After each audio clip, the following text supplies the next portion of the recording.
Ok, ¿qué tal? ¿Cómo están? Buenos días. Nice. Buenos días, profesora. Hola, ¿qué tal? Bueno, hoy vamos a comenzar otra semana, esta es su semana de examen. O sea, que pueden hacer preguntas por el chat, también en las aulas de multichat, para la redundancia. Y hoy nos toca ver para el comienzo las dos civilizaciones clásicas. Normalmente le decimos, pues, no solo por el esclavismo clásico, sino también porque Grecia y Roma son, vamos a decir, la base de la cultura occidental. ¿Ya? Entonces, bueno, ¿cómo están? Buenos días, vamos a comenzar la clase de una vez. Ya saben que las preguntas por el chat, o en todo caso, si está fallando lo que estoy compartiendo, o el audio, también pueden abrir sus micros para hacer alguna acotación. ¿Ya? Entonces, vamos a comenzar el día de hoy. Voy a compartir una vez. Como les decía, felizmente no vamos a abarcar toda la Edad Media, no toda la Edad Media porque es bastante contenido, sino vamos a llegar solo hasta las cruzadas, ¿ya? Entonces, hoy vamos a comenzar, como les decía, con las civilizaciones clásicas, o sea, seguimos hablando pues de la Edad Antigua, y vamos a comenzar con los primeros siglos de la Edad Media, vamos a ver la Alta Edad Media y la Plena Edad Media. Solo vamos a llegar hasta el siglo XIII, hasta las cruzadas, ¿ok? Y ya más adelante vamos a ver eh, bueno, la crisis del siglo XIV, la peste, las guerras, etcétera, etcétera. Lo veremos en otra oportunidad. Vamos a comenzar entonces, ¿ya? Como siempre. Así vamos a organizar nuestro tiempo para poder hablar de todo lo necesario. Cuando desarrollamos los periodos históricos de Grecia, tienen que ver mucho con los territorios que fueron ocupando de a pocos, ¿ya? Eso creo que es lo más útil para ustedes para ir recordando.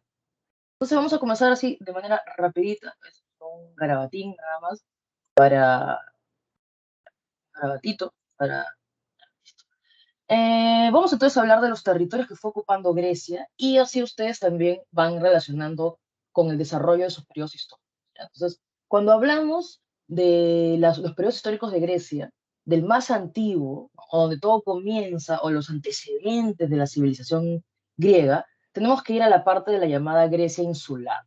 Su mismo nombre lo dice, la Grecia insular, pues estuvo constituida por más de 2000 islas en el mar Egeo. Es el mar Egeo, y acá como puedes ver hay diferentes islas aquí, y creo que la más importante que todos conocemos o que debes recordar relacionado con los periodos históricos, aquí. Ya, nada, solo quiero hacer acá una X. ¿Ya? Ah, pero raro, está con una transparencia, está con un resalto. Ya acá está. Lo último que quise fue hacer una marca, ya, solo quiero aquí, ya, aquí, ya, solo para hacer una marquita. Para entender que si hablamos de la primera parte, o sea, los antecedentes de la civilización griega, mm, lo que, por ejemplo, en tu separata está como prehelénicos, más bien, por favor, corrige, porque me he dado cuenta que ahí la persona que tipió la separata se le fue una letrita, pero debe decir civilizaciones prehelénicas, ¿ya? A ver, hay que hacer una aclaración. Lo que pasa es que lo que nosotros estudiamos como griegos, ellos se consideraban helenos, ¿ya? Incluso en la separata hay un poquito de mitología para explicar, ¿no?, el comienzo de la civilización helénica, porque ellos se consideraban helenos. Pero si hacemos la datación, la cronología, ellos no fueron los primeros. ¿Ya? En ese territorio hay civilizaciones más antiguas, por eso decimos civilizaciones prehelénicas y civilizaciones helénicas. ¿Ya? Todo lo que tú conoces de las polis, las guerras, el enfrentamiento contra los persas, ya, todo, Pericles, todo eso es Alejandro Magno dentro de las civilizaciones helénicas. Pero si hablamos de los antecedentes, tenemos que irnos mucho más atrás y por eso les decía que, haciendo relación, ya sabes, los territorios de Grecia con su historia, el periodo más antiguo, los antecedentes de la historia griega, se encuentran en la llamada Grecia insular. Las más de 2000 islas, y he hecho un garabatito en la isla más grande que tú debes recordar, es la isla de Creta, porque entre los periodos históricos, pues el periodo más antiguo es el periodo cretense, ¿ya? También conocido como minoico. Si luego vamos avanzando, igual voy a desarrollar la historia, no te preocupes, solo quiero utilizar el mapita para aprovechar, ¿ya? Si vamos avanzando, ¿cómo va la población, no, cómo se va poblando el territorio que va a pertenecer a la civilización griega, tendríamos que hablar luego de la llamada Grecia continental, que es todo el territorio que ves por aquí. La Grecia continental, ¿ya? La Grecia continental.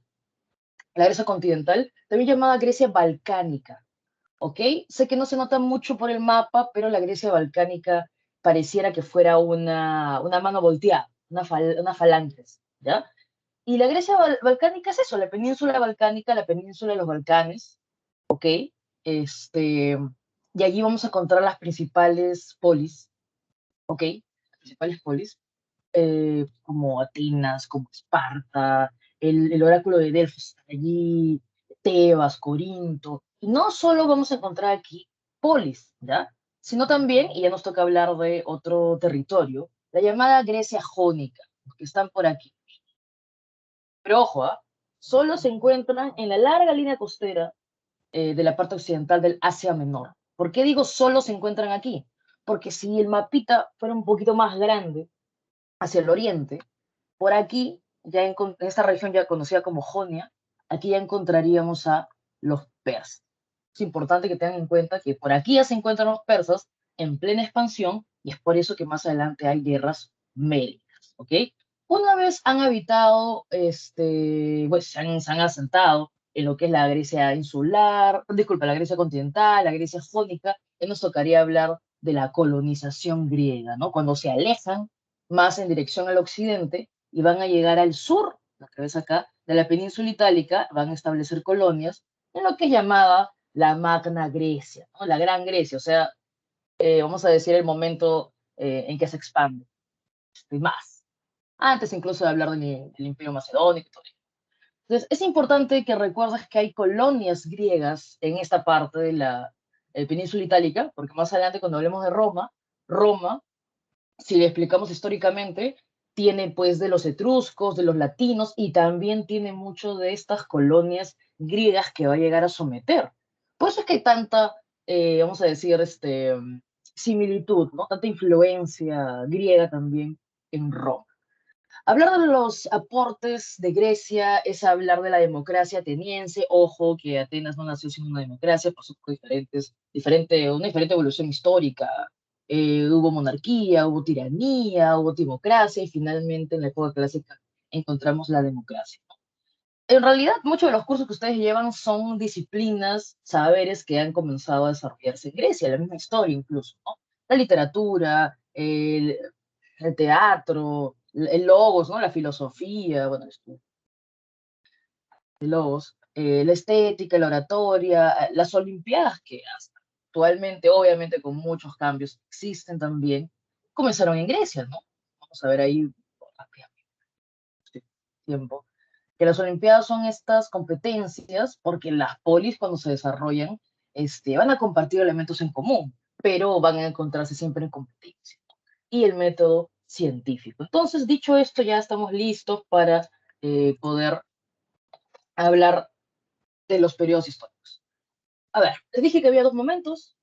Los griegos se consideraban helénicos, pero hay algo más atrás de los griegos, por lo cual hablamos de civilizaciones prehelénicas y civilizaciones helénicas. Las civilizaciones prehelénicas también las puedes encontrar con el término de civilizaciones egeas, porque se encuentran principalmente en el mar Egeo, a los territorios bañados por el mar Egeo. La más antigua de todas nos toca hablar del periodo cretense o minoico. Recuerda que siempre los periodos te van a dar algunos datos, características, personajes, ciudades importantes de esta etapa. Entonces, el periodo cretense o minoico nos habla, bueno, está situado pues en Creta, por eso decimos cretense o minoico, y los arqueólogos han estudiado las construcciones que son algo así pues como ciudades-palacio. Han visto que no tienen murallas, lo cual nos dice que fue una civilización pacífica, por lo cual también estaban pues a merced de cualquier invasión. También recuerda que están en una isla, están a merced de tsunamis, ¿ya? También hay que tener en cuenta, porque va a haber un periodo de crisis, no sé si hablarlo aquí, en Creta, y que pues luego se va a agravar más con la invasión de los aqueos, ¿no? Estas comunidades que han construido los llamados, estas ciudades palacio, como pues Festos, Agiatriada, por ejemplo, em, se dedicaban al comercio. Se dedicaban al comercio y tenían conexión con Egipto, con los fenicios, por lo cual vemos que hay un desarrollo del comercio y una élite que basa su poder en el comercio, por eso decimos talasucracia, ¿no? Ya sabes que democracia, Kratos, tiene que ver pues con el gobierno, demos, por ejemplo, con la población, pero no lo veas con un sentido contemporáneo, ya vamos a hablar de eso en un rato, y talazos, cracia, tiene que ver con el gobierno de la gente que domina el mar, ¿no? Esta élite que se dedicaba al comercio. ¿Ya? Bueno, desarrollaron la escritura lineal A, que todavía no se descifra, también la cerámica de Camarés, también lo conocemos como periodo minoico por este rey legendario, ¿no? Minos, ustedes saben, pues, la leyenda del Minotauro. Y como les decía, luego de una crisis por un gran terremoto y más adelante incluso la explosión del volcán de Tera, que llevó a un tsunami, esto hace que entre en crisis Creta y finalmente va a haber una invasión aquea que absorbe, ¿no? Pero termina el periodo de esplendor cretense.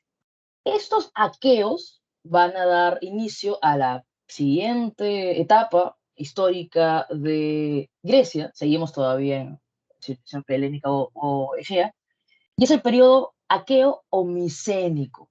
O micénico. Aqueo por los pueblos que van a estar dominando, por estos pueblos que van también a ocupar cada vez más territorios y van formándose una liga aquea, y va a querer controlar, como les digo, más territorio. Había un territorio muy, muy, muy preciado en ese tiempo, que era la ciudad de Troya, conocida como Ilión. ¿Por qué? Porque Troya estuvo asentado en el estrecho de los Dardanelos, que es el acceso para el oriente. Entonces, básicamente es como una suerte de aduana, ¿no? Para cruzar. Por eso había que controlarlo, ¿no? Era también, pues, la disputa por el control comercial. Y por eso es que vamos a ver, pues, una guerra contra los troyanos. Son los aqueos contra los troyanos en la guerra de Troya. Desde ese tiempo tenemos esta evidencia de metalurgia, que es la máscara de Agamenón. Y Agamenón era, pues, hermano de Menelao, y Menelao lo conoce porque es el esposo de Helena de Esparta, y, bueno, París y todo ello. He visto por ahí a Brad Pitt en la película. Pero bueno, regresamos aquí. Profe, entonces, recuerdo preguntas que se desarrollaban, decían a qué periodo pertenecían los poemas homéricos, ya, periodo aqueo o periodo micénico, es la época de la Ilíada, la Odisea, de la guerra de Troya, de la expansión, pues, o el intento de dominar de los aqueos. Y decimos micénica porque la ciudad más importante donde encontramos estas construcciones amuralladas de los aqueos, las murallas ciclópeas, la puerta de los leones, ya, es Micenas. Por esa razón también utilizamos. Bueno, tarde o temprano, estos invasores también van a ser invadidos. Sabes que no siempre se encuentra un pueblo, pues, por encima de los demás. Y este periodo micénico, o la hegemonía aquea, termina con la invasión de los dorios, jonios y eolios. Y estamos hablando del inicio ya de la civilización helénica, el llamado periodo oscuro. Cuando hablamos en la historia de periodos oscuros, tienen que ver justo con épocas donde no hay desarrollo cultural y hay que preguntarse por qué, ¿no? O porque no hay registro histórico y hay que preguntarse siempre por qué. Y en el caso de la historia de Grecia tiene que ver porque como hay múltiples invasiones, hay mucha destrucción, hay mucha dispersión de la población, no hay escribas en las construcciones, entonces es difícil llevar registro. Entonces, el periodo oscuro es un periodo, como les digo, de conflictos, ya de destrucción, no hay registro histórico, pero justo es este periodo en el cual, como la gente está dispersándose, escapando de la violencia, no se manera de la guerra, van a poder ocupar cada vez más territorios. Aquí ya estamos hablando de la ocupación de la península de los Balcanes, de la Grecia continental, ¿no? De la Grecia balcánica. Y estamos hablando, pues, que este periodo oscuro va a seguir o ser seguido por un periodo arcaico. Cuando hablamos del término arcaico, es como que, la, bueno, o sea, la forma más, la forma sin acabado, ¿no? Cuando a veces te dicen, arcaico, es porque es un poco tosco en todo caso. Arcaico significa que es el comienzo de algo que todavía está por perfeccionar. Pero arcaico, la Grecia arcaica nos habla del nacimiento de las polis. Una vez se termina estos conflictos, ya se pueden pues establecer, desarrollar, y aquí encontramos entonces la formación de las polis, el nacimiento de las polis.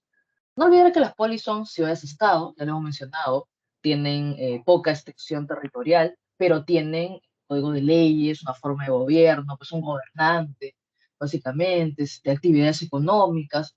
Pero a pesar de esto, comparten elementos culturales principalmente. No olvidar también que, bueno, sé que nuestro mapita no ayudaba mucho, pero si ves un mapa físico de esta región, de la Grecia balcánica, es un territorio muy accidentado. Y esto también ayudó a que las poblaciones no estén juntas. Como es accidentado, como hay barreras naturales, por decirlo así, van a establecerse en diferentes territorios. Es muy interesante cómo la geografía, ¿ya? El mismo espacio, el mismo paisaje, influye, por ejemplo, en el desarrollo, en la organización política, ¿no? Por ejemplo, van a ser autónomos porque están separados por estas barreras naturales, por decirlo así. Pero a pesar de ser autónomas, estas ciudades-estado, pues van a compartir elementos, como les decía, el idioma, la religión, muchas costumbres. Se unían, pues, se unía este culto a los dioses olímpicos. eh, Estas disputas tenían fin cuando todos mandaban a su representante a las Olimpiadas, por ejemplo. ¿Ya? Entonces, estas ciudades estaban a olvidar que son autónomas, tienen instituciones, leyes, gobierno, ejército, en fin, gobernantes, van a pasar por diferentes periodos evolución política, pero igual comparten elementos en común, ¿ya? Entonces acá, como ves, unidad por el idioma, la religión, las costumbres. Y una vez ya están asentados en lo que va a ser la península balcánica, no te olvides que también se va pues, a la Grecia jónica, y van a comenzar también a ocupar los territorios de sur de la península itálica, estamos hablando de la Grecia Baja. Por eso también el periodo arcaico es conocido como el periodo de las colonizaciones. Se van a hacer la. Finalmente nos tocaría hablar del periodo clásico, que es el periodo de desarrollo cultural donde estas polis van a comenzar ya a volverse modelos, ¿no? Estoy hablando básicamente de Atenas y Esparta. Hay más polis, definitivamente, pero son las dos que van a servir de modelos, vamos a ponerlo de esa manera, ¿no? Por un lado tienes Atenas dedicándose al comercio, ahí sabes que aparece Logos, Atenea, por otro lado tienes a Esparta, que por el territorio en el cual se encontraban, y por su dedicación principalmente a formar, pues, armas mortales, vamos a ponerlo de una manera, excelentes hoplitas, excelentes soldados, es que más bien ellos se van a dedicar a la agricultura y a la ganadería, ¿no? Pero ambas van a desarrollarse de acuerdo a sus características, sus particularidades, y van a volverse modelo, ¿no? Y van a buscar también establecer un liderazgo. Así que el periodo clásico es un periodo también de grandes conflictos. Las dos grandes guerras, guerras médicas, que son los griegos versus los persas, que están expandiéndose, no te olvides, por Asia Menor, y la guerra del Peloponeso, que es pues la revancha, así, que es entre griegos, se van a desarrollar en el periodo clásico, que también, como les digo, es el periodo de mayor desarrollo cultural. El siglo de Pericles también lo ves aquí en el periodo clásico. Finalmente nos tocaría hablar ya de lo que es el imperio macedónico, que es bueno, ese territorio, resultado de las conquistas, en primer lugar de Filipo y más adelante de Alejandro. Rato vamos a eso. Rapidito esta parte, sabes que el tiempo apremia. Esparta, su origen, ¿te acuerdas de estos invasores? Ya, dorios que, por ejemplo, introdujeron el hierro. La poli de Esparta se encontraba en la península del Peloponeso, su economía, ya les dije, agricultura y ganadería, porque dedicaron pues todo principalmente a tener el mejor ejército.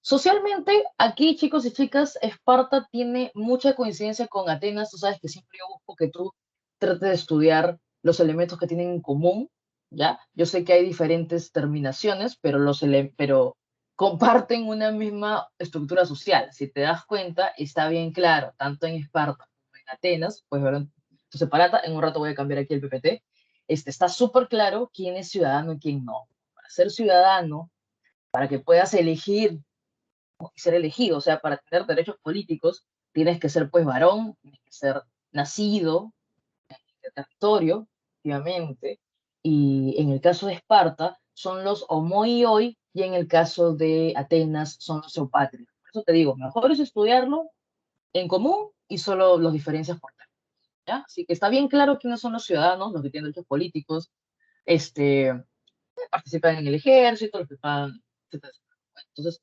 homoioi es en Esparta y eupátridas en el caso ateniense. Luego tenemos a hombres libres, pero que no son ciudadanos, que muchas veces pues, han migrado o que viven en la periferia, se dedican al comercio, por ejemplo. Hablamos de los periecos en el caso espartano y en el caso ateniense los metecos. ¿Ya está? Bueno, es un poco similar para poder aprender.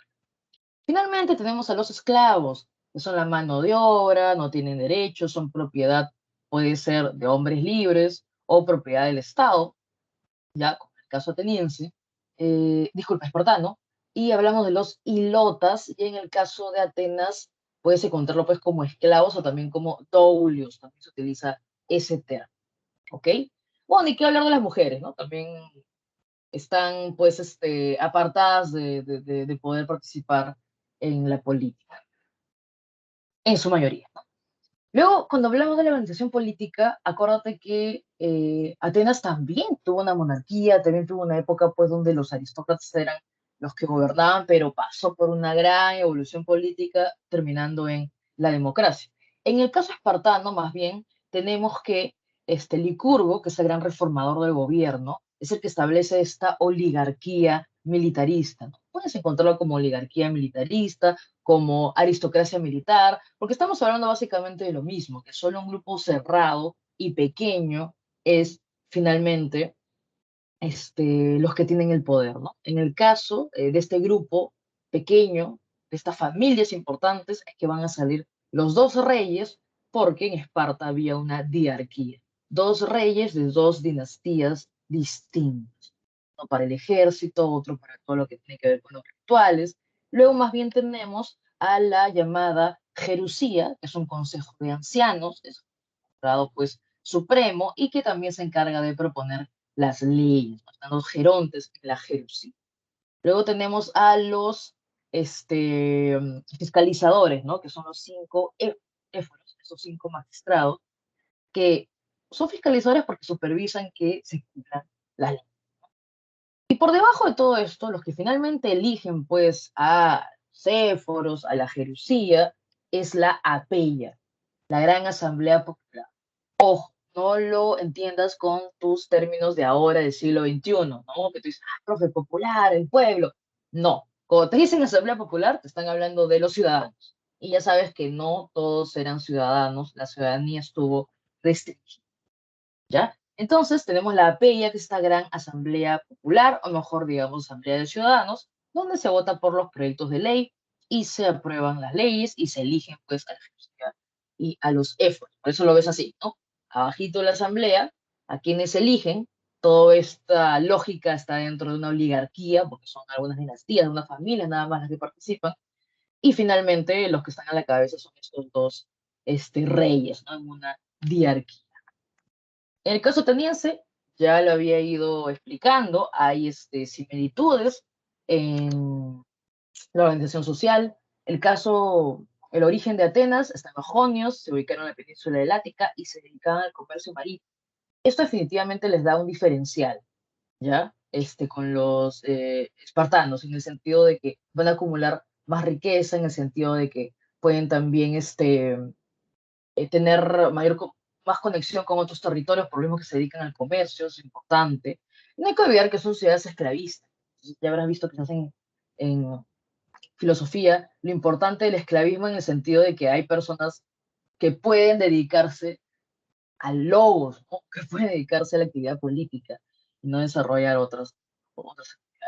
Entonces, en el caso de Atenas, ya les dije, hay una evolución política, monarquía, aristocracia, democracia. En lo largo, tiranía también, a lo largo de esta evolución política han ido apareciendo las diferentes instituciones. Ya, por ejemplo, pues en un principio apareció el areópago, ya más adelante aparece esta figura de los contes, que son los ministros que ven el tema civil, policial, militar, de culto. Eh, Más adelante aparece pues la asamblea más antigua es la iglesia, más adelante aparece la bulé, el tribunal de las Eliastas también, que son jueces populares. Entonces van así apareciendo. Hay también, no te olvides, grandes eh, legisladores. Tenemos el primero de todos los códigos, pues el código draconiano. Dracón, por ejemplo, era un arconte, a las leyes severas con Dracón. Luego está Solón, el que comienza a organizar las asambleas, ¿ya? Luego tenemos pues a Clístenes, definitivamente, que es un clásico de clásicos, porque Clístenes es el padre de la democracia. ¿Por qué razón? Porque él propone, porque justo antes de Clístenes el gobierno era pues de acuerdo a la riqueza que se tenía, ¿no? La llamada timocracia. Más bien Clístenes habla del principio de la isotemia o la isonomía, la igualdad ante la ley, ¿no? Ojo, solo los atenienses que son libres, ¿no? Y más bien él crea justo, forma la bulé. Entonces, una vez ya listo con Clístenes, ya podemos hablar que en el momento de la Grecia clásica, cuando Atenas llega pues a su periodo clásico, allí ya vemos la democracia. ¿Cómo funciona? Igual, les decía, los arcontes son estos ministros, ¿ya? Luego está el Tribunal de las Eliastas, que son pues los jueces populares. Ellos interpretan la ley, debaten las causas civiles, y luego están las dos grandes asambleas, ¿no? Que igualito, dice asamblea popular, pero es para los ciudadanos. Por un lado está la asamblea de la iglesia, que elige pues a los magistrados, y por otro lado está, que aprueba las leyes, y por otro lado está la bulé, ¿no? Este consejo de los 400, donde se crean las tribus de Atenas, por ejemplo. Ellos son los que proponen las leyes. Ya sabes, unos proponen, estas asambleas son importantes porque unos proponen, otros aprueban, y luego tienes a los demás magistrados como arcontes, Eliasta, ahí encuentras al Areópago, ya, que es el poder legislativo, ¿no? Y también vimos la organización social compartida, solo cambian los términos. El periodo clásico es el periodo de las guerras. Acá está súper sintético, no hay una manera de simplificarlo más. No te preocupes, no te va a venir mayor detalle en el examen, pero siempre es importante en un conflicto entender, ay, además de quiénes, definitivamente las causas, ¿ok?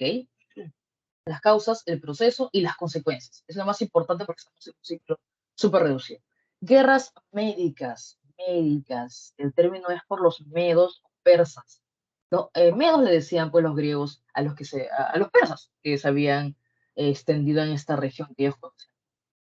Por eso decían guerras médicas. Por eso lo conocemos como guerras médicas, ¿ya? Las guerras médicas, ya te he ido explicando que estaban asentadas estas polis en esta franja costera, por ejemplo, Mileto, encuentras por allí,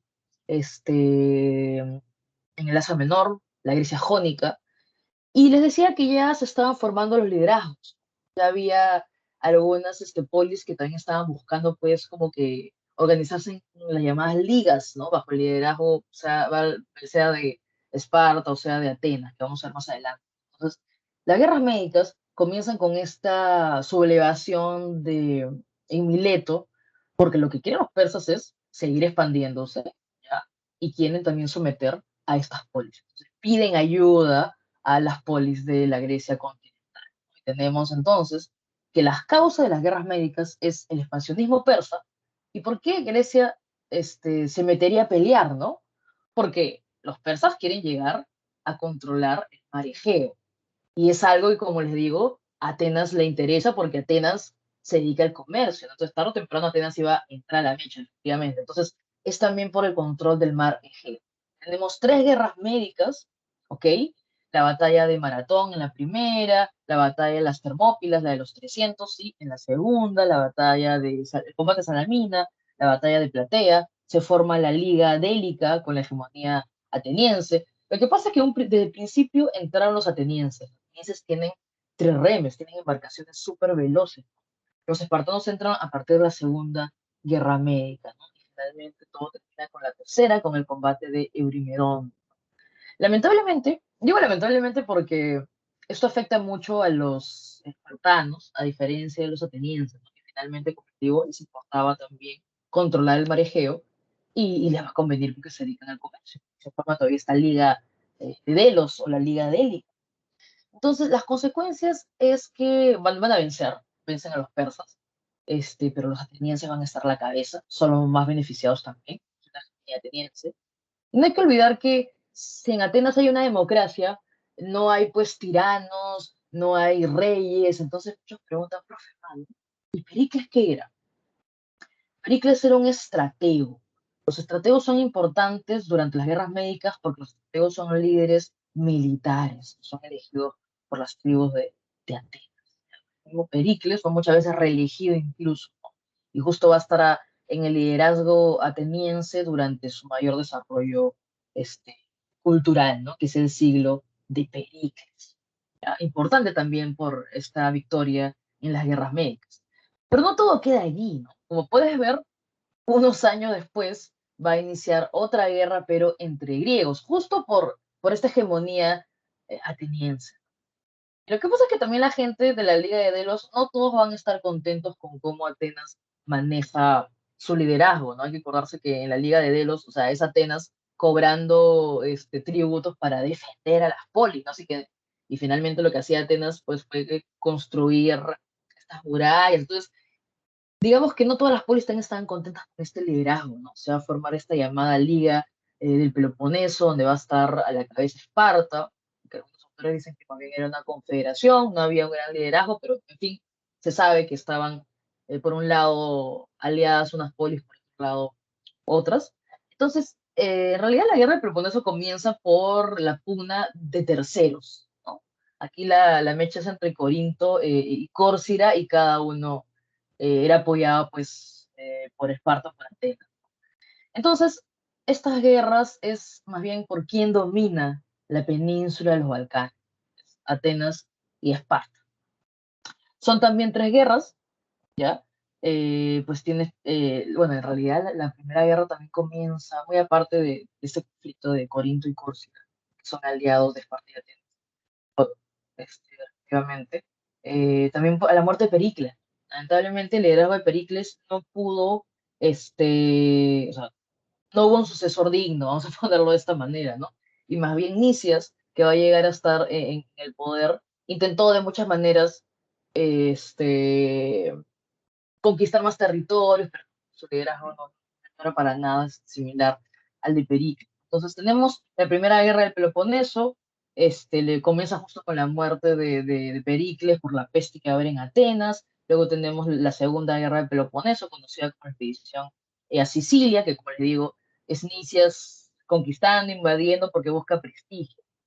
Bueno, finalmente tenemos la tercera guerra del Peloponeso, en la cual ustedes dirán, profe, por ahí veo que gana Esparta. Lo que pasa es que Esparta busca un antiguo enemigo para que sea su aliado, ¿no? Busca a los persas para poder vencer en esta tercera guerra del Peloponeso, ¿no? La guerra de Celia es la definitiva, no, bueno, la primera fase de la tercera guerra es la guerra de Celia, y más bien la batalla definitiva es la batalla de Egoposta. Esta alianza con los persas les permite vencer a los espartanos, ¿no? Entonces, no le queda otra cosa más que capitular y rendirse a Atenas, ¿no? Hay una breve hegemonía espartana porque, repito, los mismos espartanos están en crisis porque han entrado a la guerra y lo que no se han dado cuenta es que más bien han debilitado a todas las polis que han arrastrado a esta guerra en la península balcánica. Entonces, más bien hay una crisis generalizada de las polis griegas y hay que mencionar aquí que más bien en el norte de la península de los Balcanes se estaba formando pues ya este, un reino que va a tener bastante importancia. Estamos hablando de los macedónicos. Entonces, de la Grecia clásica, que es la época de esplendor, pero también el comienzo de la crisis de las polis griegas, va a terminar con esta hegemonía macedónica, que conocemos como la época helenística. Estamos hablando de la expansión macedónica que comienza con Filipo y sobre todo este territorio que ves fue conquistado por Alejandro Magno. Lo interesante de Alejandro Magno es que tiene pues este interés, tiene esta fascinación, no solo por el occidente al cual él pertenece, obviamente es griego, sino también por el oriente, ¿no? Porque si te das cuenta, él fue avanzando, conquistando pues el Asia Menor, llega pues también a conquistar lo que es, bueno, vence a los persas, entonces él tiene una fascinación por toda, por la vida, el conocimiento de Oriente también. Entonces, por eso justo decimos la época helenística, ¿no? Porque hablamos del helenismo. El helenismo es la difusión de la cultura occidental en el Oriente, que era parte de este proyecto también de Alejandro Magno, que es un proyecto cultural, efectivamente, la cultura helenística. Lamentablemente sabes pues que él fallece a temprana edad, ¿ya? Y esto hace que el territorio que conquistó finalmente sea dividido, ¿no? Estamos hablando porque llega a formar un imperio, ¿no? Luego de la batalla de la Gamela, donde conquista al imperio persa, ¿no? Para que saques tu cuenta, mira, o sea, estamos hablando que todo comienza en territorio griego y la capital del imperio macedónico fue Babilonia, así que más o menos ya sabes qué extensión tuvo, acá también lo puedes ver en el mapa, así que no olvidar que el helenismo es esta fusión de la cultura griega a la cultura oriental y su máximo esplendor lo encontramos en la ciudad de Alejandría, están todos los elementos occidentales y orientales. Esta muerte prematura que tiene Alejandro Magno se va a dividir su imperio, como ves, entre sus generales. La parte del Egipto para Ptolomeo, la parte pues principalmente de Persia para Seleuco, y esta parte pues de Antiguo no es la llamada Macedonia de Antiguo. Es importante lo del Egipto tolemaico porque recuerda que la dinastía de Cleopatra es la dinastía tolemaica y comienza pues con Ptolomeo. O sea, ya sabes que Egipto sigue, lo encontramos hasta la época romana, solo que ya no es autónomo, ¿no? Más bien ya hay otras dinastías pues de origen griego, ¿vale? Tolemaico. ¿Cuáles son los tres reinos helenísticos que se dividen en la muerte de Alejandro Magno? También en la separata tienes algunas imágenes sobre bueno, sobre parte de la arquitectura griega. Tienes, por ejemplo, algunas columnas. La columna de estilo dórico, de estilo jónico, creo que no salió la de estilo corintio, pero va también así, los estilos escultóricos van evolucionando. Ya sabes que sus dioses fueron religiones politeísta y panteísta, tienen toda una colección de divinidades, pero hay dioses nacionales como Zeus, Poseidón, y también hay dioses locales como Atenas, Atenea o Ares. Listo. Espero que haya quedado claro. Voy a hacer más bien la pausa cuando termine Roma. Vamos a comenzar una vez. Hablar de Roma, como les decía, es concentrarnos, bueno, podemos explicar el origen de Roma desde el punto de vista mítico, desde también un punto de vista histórico, ¿no? Hablar de Roma desde el punto de vista mítico sería hablar pues de Eneas, ¿no? Eneas, o sea, si se dan cuenta, los romanos buscaban de una manera también explicar su origen, conectarlo con Grecia, ¿no? Porque Eneas, sabes que escapa de la guerra de Troya, ¿no? Entonces, Eneas, hablar de este lugar más antiguo, pues Alba Longa, de donde van a ser los hijos de las sacerdotisas, estoy hablando de Rómulo y Remo, estos hermanos gemelos que van a sobrevivir, pues alimentados por la loba capitolina, la loba Luperca, y que más adelante, cuando crezcan, van a tener pues sus diferencias, uno va a asesinar al otro, y el que queda pues es Rómulo, de donde viene el término Roma, él es el fundador legendario de Roma. Pero si hablamos históricamente, nos concentramos en el mapita y vemos pues que Roma es más bien, ha resultado ya de todas estas comunidades que se sentaron en la península italiana. Entonces, bueno, estamos hablando pues por un lado de los etruscos que están en el norte, los latinos que están en el centro, y no se olviden que en el sur de la península itálica estaba la Magna Grecia. Así que también están, todos estos elementos todas estas etnias van a confluir para el origen de Roma, ¿ya? Eso si hablamos pues del origen. Luego, para hablar de la historia de Roma, no te olvides que la periodización es la monarquía, república e imperio. También esto te va a servir cuando hablemos de Revolución Francesa, porque está también dividido en los mismos periodos, ¿no? Monarquía, república e imperio. Cada periodo nos dice quién estuvo, quién fue el poder, la cabeza política. La monarquía nos habla de casi más de 2 siglos de reyes. Es imposible que 7 reyes gobiernen en 2 siglos, lo cual nos dice que probablemente solo quedó registros importantes. Ya, son 7 reyes, los reyes latinos y los reyes etruscos, 4-3. La República Romana más bien nos habla de una institución que aparece en la monarquía, pero que va a ser poderosa durante toda la República, el Senado Romano. Ahí tienes el lema de la República, ¿no? SPQR, Senatus Populus et Romanus, el Senado y el pueblo romano, porque el Senado va a ser pues esta asamblea poderosa, ¿no? que logra conspirar para quitarle el poder a los reyes en la monarquía y luego va a lograr ser la más importante durante la República, y luego va a entrar en crisis, definitivamente. Ese modelo político entra en crisis y más bien pasamos a la época imperial, que es la época de la máxima expansión romana, pero también la época de la crisis. Perfecto. Entonces, rápidamente, vamos a ver esta parte. ¿Ya?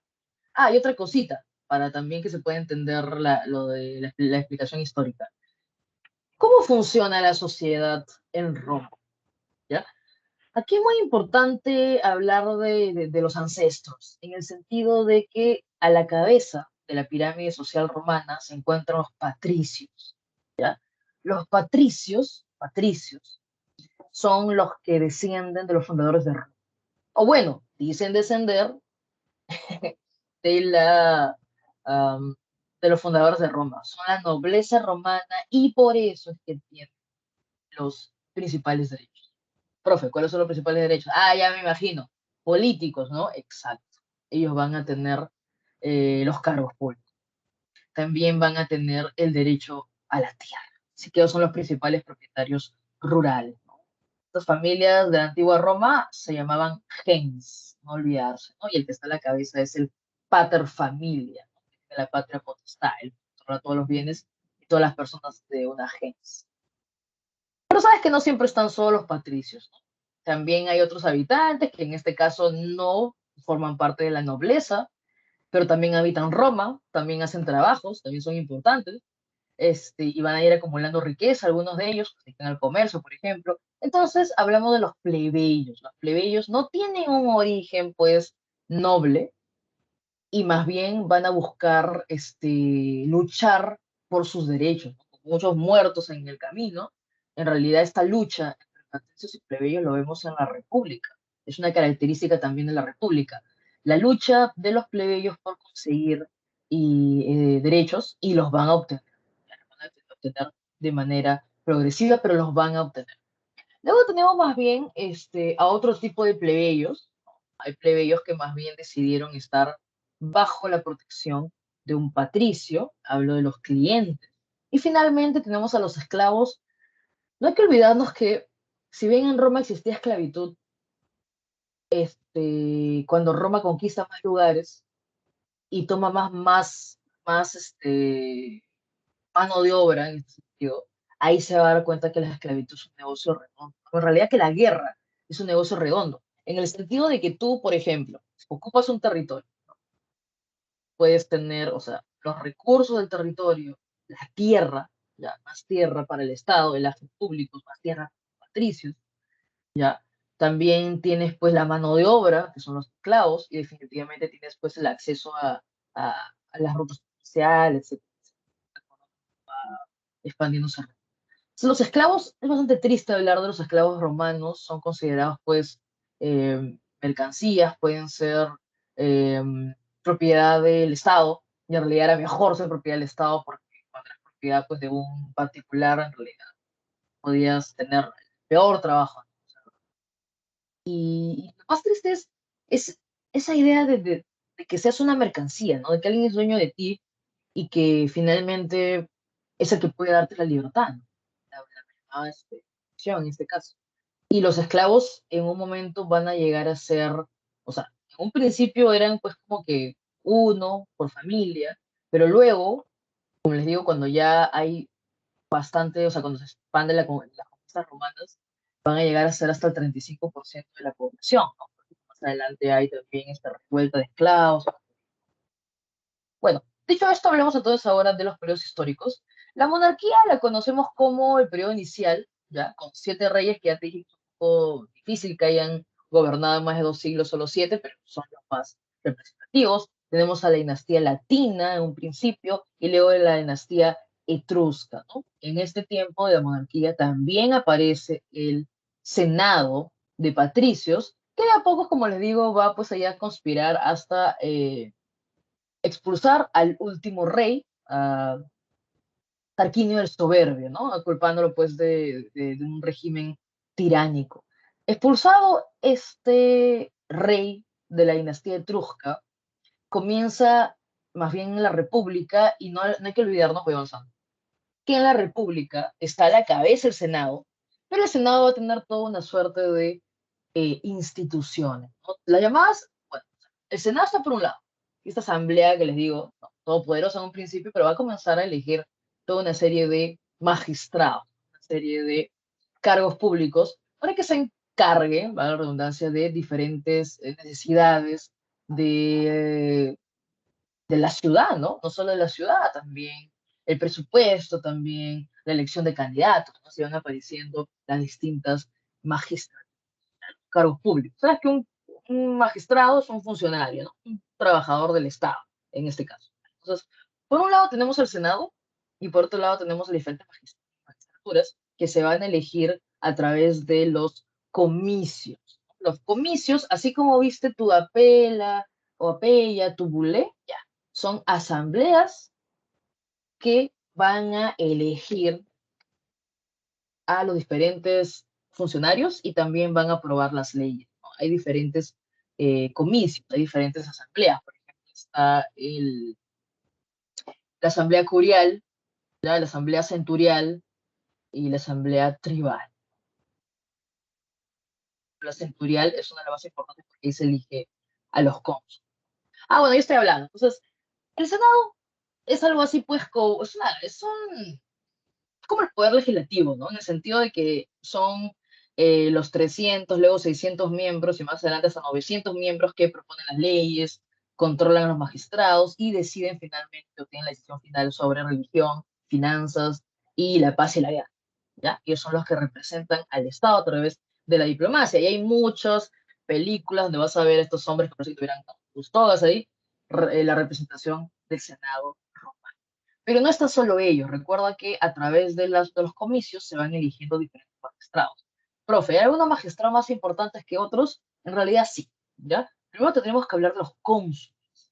La figura del cónsul, que les digo que justo luego de expulsar a este último rey, a Tarquinio el Soberbio, comienza pues la elección de los primeros cónsules, que ya te imaginas que en principio solo son patricios, ¿ya?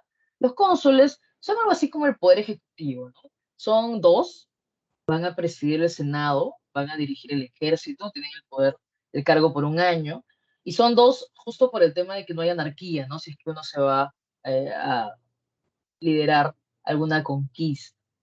Igual de importantes tenemos a los pretores. Los pretores son también otra magistratura muy importante porque son los jueces, son los que administran justicia en la ciudad y en las provincias. Ellos son los que hacen y deshacen en esa jurisdicción, ¿ok? Profe, algún otro importante. Bueno, ahí esos son como los más importantes. Luego tenemos también a los censores, ¿no? Los censores vienen a ser, su mismo nombre lo dice, no solo los que censan al pueblo cada 5 años, sino también los que, bueno, y censan obviamente su riqueza, ¿no? Y todo ello. Y te dicen, pues, cuál es tu lugar, de acuerdo a eso, tu gran sociedad. Sino también son los que supervisan a los que van a postular algún cargo público.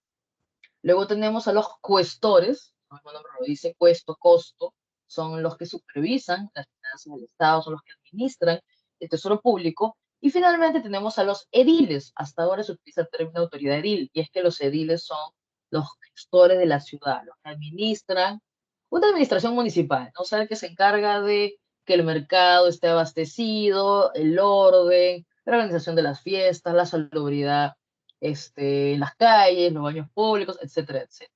¿Ya? Profe, ¿y quién es el dictador? La figura de dictador fue una, vamos a decir, como que, o sea, es una figura para situaciones así de peligro, ¿no? Muy, muy, muy específicas. Imagínate pues que hay una anarquía, hay una sublevación, ¿no? Entonces, al cónsul se le da la potestad, ¿no? De ser dictador, lo cual significa que controla todo, ¿no? Todo, tiene todo el poder absoluto por un tiempo máximo de hasta 6 meses. ¿Ok? Bueno, acá dice cónsul, un patricio y un plebeyo, pero sabes que en un principio solo eran patricios. ¿Ya? Cuando recién los plebeyos van, porque les digo, esa es otra característica de la República.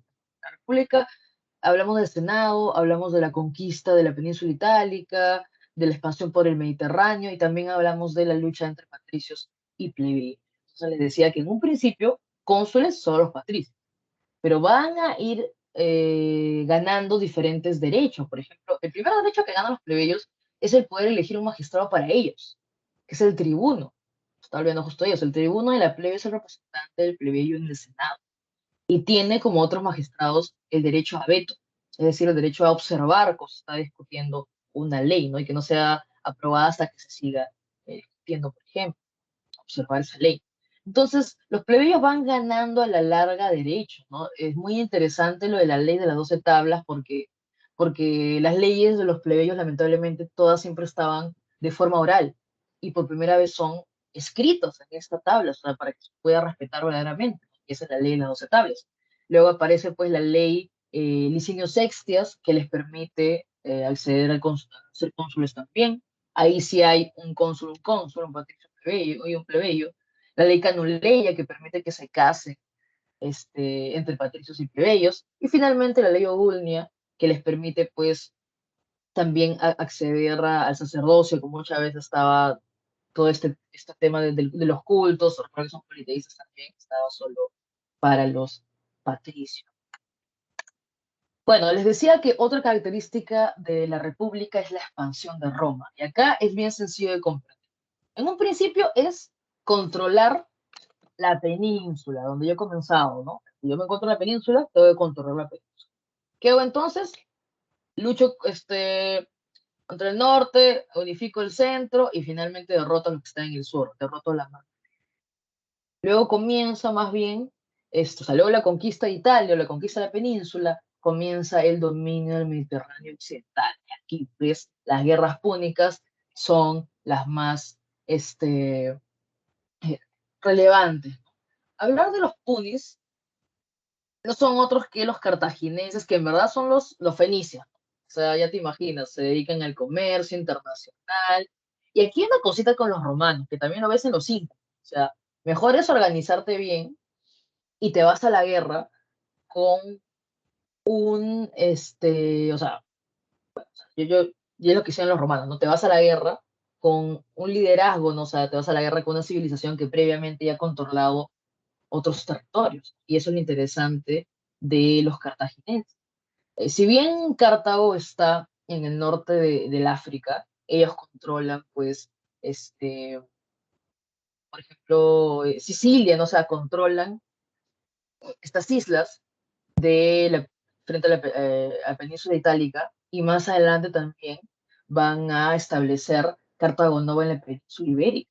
Entonces, una vez los romanos vencen a los cartagineses, son dueños de todos esos territorios. Por eso es que los romanos pueden, o sea, se dan cuenta que es un negocio y es un negocio redondo y excelente el de la guerra. Entonces, las guerras púnicas, que son contra los cartagineses, así reconocían ellos a los punis, son también tres. Sabes que tenemos a personajes pues tan característicos como Aníbal Barca. Aníbal Barca lo ves cruzando los Alpes en elefantes. Esto es una de las proezas así estratégicas alucinantes de militares, pero lamentablemente llevar la guerra lejos de tu capital, por más que se fundó otra en la península ibérica, y hacer tamaña campaña, sobre todo tan duradera, desgasta. Realmente la actual Barca ha sido por Publio Cornelio. Bueno, se enfrenta a Publio Cornelio Escipión y es vencido por Escipión luego de africano. Y yo, ¿ya? Entonces también ya sabes que son tres guerras, ¿ya? Y finalmente comienza el control del Mediterráneo occidental. Así Roma tiene la península ibérica, el norte de África, las Galias también, y más bien ahora solo le falta el Mediterráneo oriental. Aprovecha justo esta crisis pues, de los reinos helenísticos, luego, ¿no? Luego de todo el desarrollo del Imperio Macedónico, y así conquista Macedonia, Pérgamo, Siria y Egipto. Es lo que te digo, pues, o sea, por eso también los incas se meten pues con Chimú, que previamente ya había unificado todo el territorio de la costa. Entonces, esa es la manera también. O sea, tú ves a quién hacer la guerra, básicamente. Dominaba el Mediterráneo occidental y dominaba el Mediterráneo oriental. Es por eso que el mar Mediterráneo los romanos lo bautizan como Mare Nostrum, como Mar Nuestro, ¿ya?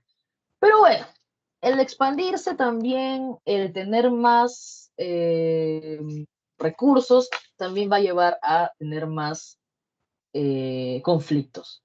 La crisis de la República es la crisis de las instituciones y sobre todo es otra fase de esta lucha entre patricios y plebeyos. Por ejemplo, vemos a estos tribunos de la plebe, los hermanos Graco, que lamentablemente pues uno va a ser asesinado y el otro pide, bueno, ya los dos mueren, asesinado y el otro pide pues su esclavo que lo mate, porque va a ser constantemente perseguido por el Senado, porque sus leyes son bastante, es decir, revolucionarias, ¿no? Por un lado tenemos a Tiberio Graco con la reforma agraria, que lo que está pidiendo es que se reparta las tierras del Estado. Por otro lado, Cayo Graco con la ley frumentaria lo que busca es que se reduzca el precio de los. Entonces, esto que molestaba los intereses de los patricios, finalmente hace que termine con la vida de los Graco. Y luego comienzan las guerras civiles. Las guerras civiles son guerras internas entre romanos, ¿ya? Lo que pasa es que como están dedicando cada vez más a la guerra, los que tienen liderazgo son los generales, ¿ya? Y aquí más bien va a aparecer este miedo del Senado de que estos generales se hagan pues dictadores y finalmente ya no funcione el Senado, solo sea algo representativo. Entonces, las guerras civiles son tres, ¿ya? La primera enfrenta pues a Mario y Sila, cada uno representando a esta facción de los optimates y los populares, que todos son patricios, solo que hay patricios que buscan mantener todo en solo unas familias, y otros que más bien buscan, bueno, que hay que aprovechar el apoyo popular y todo ello, ¿no? Pero en fin, los primeros que se enfrentan, o sea, quiero que te quede claro, son tres guerras civiles, ya, todavía no hablamos de los triunviratos. La primera guerra civil enfrenta pues, a Mario y a Sila, el que aquí gana va a ser Sila, ¿no? Se va a retirar. Pero lo que te digo acá, lo más importante es que veas que el liderazgo militar, ¿no? La importancia que tiene la guerra también para encumbrar, vamos a decir, a estos líderes militares, ¿no? Como fueron por ejemplo, Sila. La Segunda Guerra tiene que ver justo con un tema similar. Ahí está el liderazgo de Pompeyo, por ejemplo, y más adelante también el liderazgo de Julio César. Repito, todo el prestigio que da que conquisten nuevas tierras, o que venzan y que vayan siguiendo sumando este territorio. Entonces, cuando el Senado quiere hacer algo para destruir pues a Pompeyo, que es el primero en tener liderazgo, más bien Pompeyo se va a aliar con Julio César y con Craso, ¿no? Ya que aparece el primer triunvirato. O sea, para que no siga habiendo esta guerra civil, ¿ya? Es que se organiza este primer triunvirato. Que no es reconocido, ¿ya? O sea, el segundo triunvirato sí, pero el primer triunvirato, o sea, si tú lo ves en las magistraturas, no existía, pero es una alianza que el Senado, de cierta manera, pues, tiene que permitir, porque sabe que ellos tienen este apoyo, ¿no? Tienen apoyo popular, pero el Senado solo está buscando que se maten entre ellos, básicamente. Y es lo que va a ocurrir, ¿no? Julio César se va a enfrentar a Pompeyo, Julio César va a salir vencedor, y Julio César, pues, se va a reelegir, va a ser reelegido también veces en, en el cargo de cónsul y también va a ser pues dictador, y más bien ya se estaba perfilando como un futuro emperador incluso, ¿no? Por eso es que también es asesinado. Entonces, y la tercera guerra, disculpa, civil, más bien es por los sucesores de César, ¿no? Por un lado está su mano derecha, vamos a decir, lo que es Marco Antonio, y por otro lado está su sobrino, ¿no? Que es Octavio. En el caso de Marco Antonio, él se va a liar con Cleopatra, ya, quizás disculpa no mencionarlo por el tiempo, pero Julio César también va a llegar o sea, justo persiguiendo a Pompeyo, donde va a ser vencido, llega hasta Egipto, se va a liar con Cleopatra también, incluso se menciona que tienen un hijo, entonces, muerto César, Marco Antonio hace lo mismo, incluso quiere reclamar el gobierno del hijo de César, y esto le sirve a Octavio para demostrar, para buscar el apoyo del Senado, y más bien mostrarlo como traidor a Marco Antonio, ¿no? Y Octavio va a vencer a Marco Antonio en la batalla de Actium, también conocido como la batalla de Actium. Acá ya nos está mostrando pues que definitivamente el Senado solo es representativo, ¿no? Ya no tiene pues el poder, ¿no? Y más bien es el momento en el cual se va a centralizar todo el poder en la figura del emperador. Y es el comienzo del Imperio Romano, con Octavio, que va a cambiar de nombre, toma pues este nombre de Augusto, ya que significa pues el elegido por los dioses, y concentra todos los poderes, ¿no? El poder militar como emperador, el poder ejecutivo como cónsul vitalicio, y de gran pontífice el poder religioso. Acá hay una cosita también. Cuando hablamos del Imperio Romano hay dos momentos, ¿ya? O sea, la dinastía Julio-Claudia, que es la de Augusto, pertenece al Alto Imperio. El Alto Imperio es el momento de estabilidad.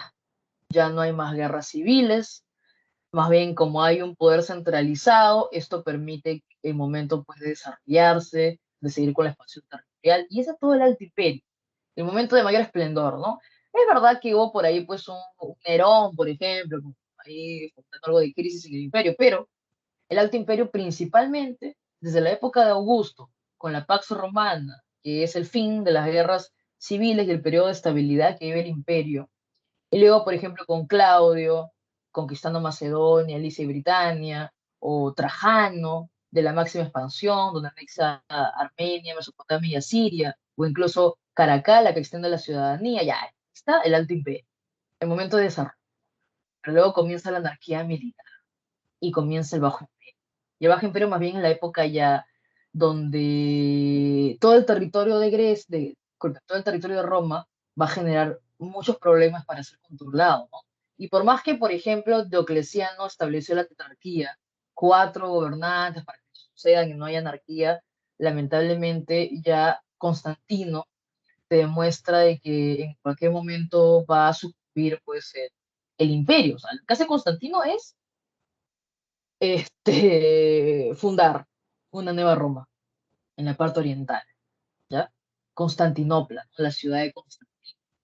Entonces, claro, además del edicto de Milán, de la libertad de cultos, porque sabes que había mucha persecución a los cristianos, ¿no? Y bueno, también es otro tema bastante interesante, cómo el cristianismo comienza a socavar, ¿no? A desgastar la figura misma del emperador.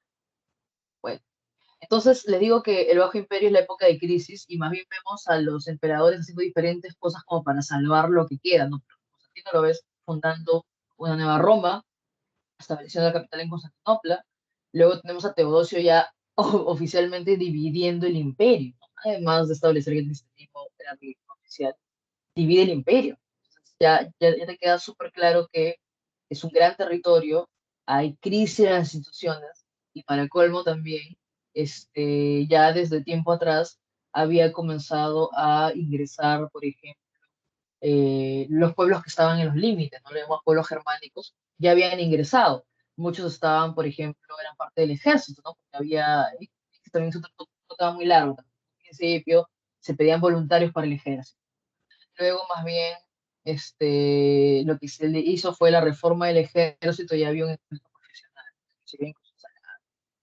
Pero bueno, llega un momento en el cual la gente que se suma al ejército muchas veces deja sus tierras abandonadas por mucho tiempo, entonces hay alguien más cada vez se van alejando de participar en el ejército, hombres, no importa, extranjeros, y comienza el ingreso de los pueblos germánicos, vamos a decir, de manera pacífica, para realizar diferentes actividades, sobre todo para ser parte del ejército, y ya más adelante, pues, ya se dan las oleadas de migraciones, vamos a decir, violentas, ¿no? En el sentido de que van a entrar a la parte occidental de Roma porque necesitan sobrevivir, básicamente.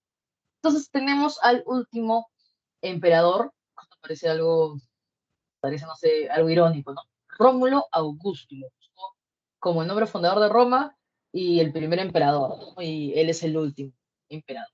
Fue depuesto por Odoacro en 476, siglo V, que es justo la época en que termina la Edad Antigua.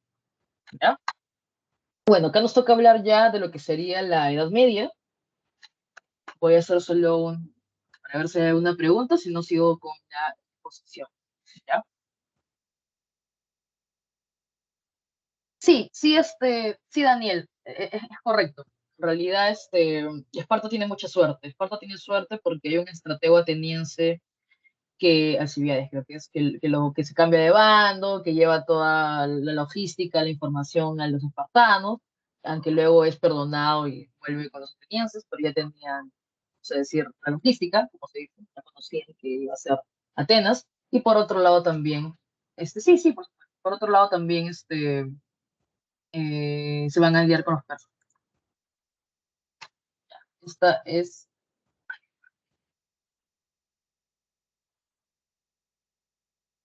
imagino que te refieres a esta. Ya, voy a continuar entonces ahora con la edad. La- Listo. Voy a continuar con la Edad Media. Uf, bueno, les digo entonces que antes de hablar de la Edad Media, de la primera fase que es la Alta Edad Media, antes de la caída de Roma Occidental, porque acuérdate que ya se ha dividido en dos territorios, tenemos que hablar un poquito así rápidamente de los pueblos germánicos. Lo que pasa es que antes incluso los pueblos germánicos, como les digo, Roma ya está en crisis. Roma ya está en crisis, es una crisis imperial en realidad, la del siglo III. Es la debilidad del Imperio Romano, también es crisis económica porque las conquistas se detienen, ahí es una excesiva extensión la del Imperio Romano, también hay mucha inseguridad. Entonces, en realidad, como ven en este mapita, el Imperio Romano de Oriente, ya, o sea, Constantinopla, que lo vamos a ver el día de hoy en clase como el Imperio Bizantino, es el que va a sobrevivir, ¿ya? Hasta el siglo XV, básicamente. Y más bien todo lo que vamos a ver de Imperio Carolingio, el feudalismo, eso principalmente, la llegada de los árabes se va a desarrollar en la parte del Imperio Romano de Occidente, ¿ok? En el Imperio Romano de Occidente. Estos audífonos. Ya. Entonces, cuando hablamos de los pueblos germánicos, son estos pueblos que están, pues, asentados en los llamados lindes, ¿no? O los limes, es decir, todos los límites del Imperio Romano. Ya les he mencionado que ya habían ingresado, sobre todo para ser incorporados en el ejército romano, ¿ok?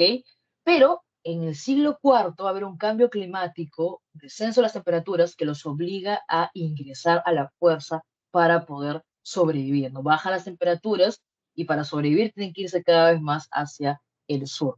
Sumado a la amenaza de Atila y la presión de los hunos. Entonces, pues ver aquí, todos estos pueblos tienen que sobrevivir y por eso ingresan al Imperio Romano de Occidente.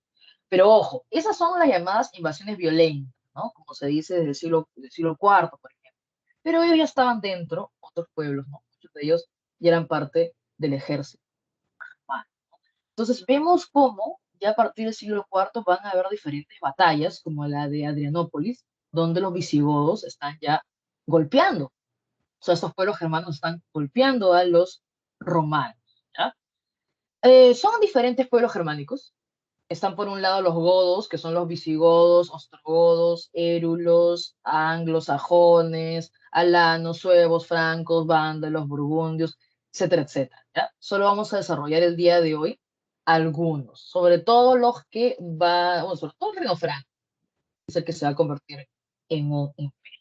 Entonces ya sabes, pues, que esos pueblos germánicos van a comenzar pues ya a atacar Roma, van a saquear Roma, van a enfrentarse en diferentes batallas y finalmente pues, que va a ser depuesto Rómulo Augusto, ¿no? En el 476. Siglo V, fin de la Edad Antigua. Este mapita es interesante porque si mostramos, digamos, un mapa de las invasiones es muy caótico, ¿no? Porque están moviéndose, migrando por todos lados los pueblos germánicos, pero ahí no queda, o sea, con la caída del Imperio Romano Occidente, ahí no queda la historia.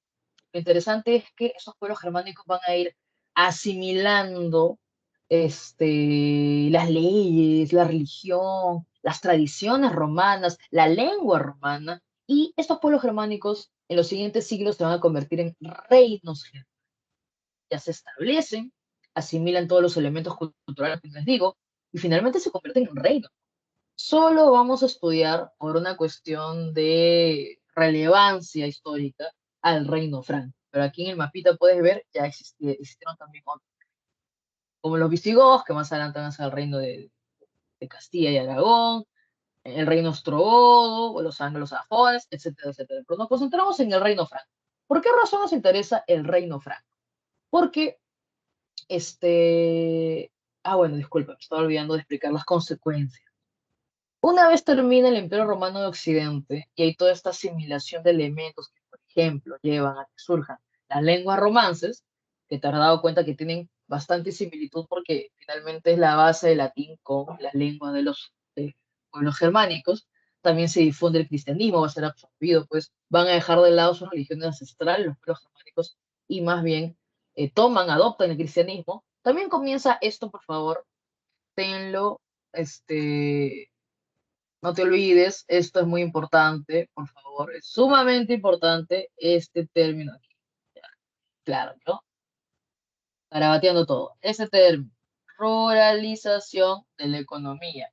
¿Qué significa eso, profe? Espere, ¿usted no me dijo acaso que también había este comercio en Roma, moneda en Roma, etcétera, etcétera? Sí, pero el problema es que luego del ataque de los pueblos germánicos a la ciudad, ya todas estas invasiones, las ciudades se hicieron menos seguras y la mayoría de gente migró hacia el campo.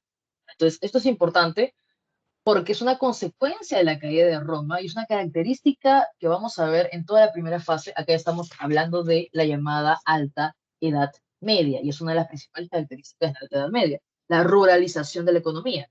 ¿Qué significa?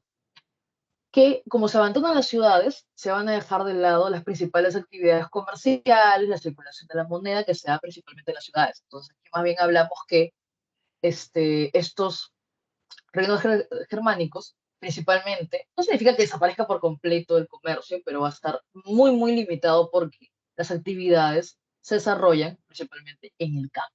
Eso significa ruralización de la economía. Las actividades económicas se desarrollan principalmente en el campo, o sea, agricultura, ganadería. ¿Ok? Listo. Por eso ruralización de la economía es lo más importante. Sigamos. ¿Por qué estudiamos el Reino Franco? El Reino Franco, que se va a instalar pues en la Galia, luego de expulsar los visigodos, tiene dos dinastías. La primera, la merovingia, tú la conoces como la de los reyes holgazanes, pues una monarquía débil, pero nos interesa la dinastía carolingia, la de Carlos Martel, Pipino el Breve, hasta llegar a su hijo Carlo Magno. ¿Por qué nos importa Carlo Magno? Porque Carlo Magno va a buscar reconstruir la grandeza del imperio romano. ¿Lo va a conseguir? Vamos a ver. Carlomagno decide seguir con esta alianza con la iglesia, que es algo característico que vamos a ver en el Reino Franco desde Clodoveo incluso. ¿Ya? Entonces, como puedes ver en esta ilustración, de que te tocara, apareciera por allí, Carlomagno está siendo coronado por el Papa. No, no, no es Napoleón que se corona a sí mismo, ¿no? Y solo deja al Papa para que lo vea. No. Carlomagno está siendo coronado por el Papa, lo cual nos muestra esta sumisión y alianza que tiene Carlomagno con la iglesia. Y cuando el Papa lo corona y hay esta promesa de proteger a la iglesia, ella es reconocido pues como emperador de la cristiandad. Él va a ser coronado en la Navidad del año 800 por el Papa León III y es coronado emperador de Occidente. O sea, lo que él quiere es restaurar básicamente el Imperio Romano de Occidente. A través de sus campañas militares, no solo va a difundir, extender el cristianismo, sino también va a hacer pues la guerra contra los lombardos, los sajones, contra los musulmanes, y va a lograr formar su imperio, ¿no? Conocido como el Imperio Carolingio, ¿ok? También es importante el Imperio Carolingio porque significa pues las bases de la cultura occidental, ¿no? Las bases de la cultura occidental. Aquí, por ejemplo, vemos pues que aparecen las llamadas artes, ¿no? Las artes liberales, ¿no? Vemos por un lado el trivium, que es la gramática, la dialéctica, la retórica, y el quadrivium, la geometría, la aritmética, la música y la astronomía. ¿No? O sea, es la recuperación de los estudios clásicos, ya en el trivium y en el quadrivium. ¿Ya? También se preocupó Carlomagno por, y eso lo conocemos como Renacimiento carolingio, por apoyar las letras, las ciencias, las artes, la educación. Se fundaron escuelas como la Palatina para la nobleza, la conventual para el clero y la parroquial para el pueblo, ¿no? Una manera de pues, tenerlos también adoctrinados, de darlos a través de la educación. Este gran territorio que puedes ver aquí en la mano derecha, este, estuvo, claro, obviamente Carlomagno a la cabeza, ¿no? Tenemos también a su mano derecha, que es el Missi Dominici, o los Missi Dominici, que son los supervisores imperiales, pero ojo, si bien Carlomagno está a la cabeza, su territorio está dividido en unidades más pequeñas, que en este caso son los condados. El condado fue la unidad administrativa más pequeña. Dos, tres condados se organizaban en los ducados, por ejemplo, y luego tenemos las llamadas marcas, que son las ciudades para la defensa, provincias fronterizas, disculpa, para la defensa. ¿No?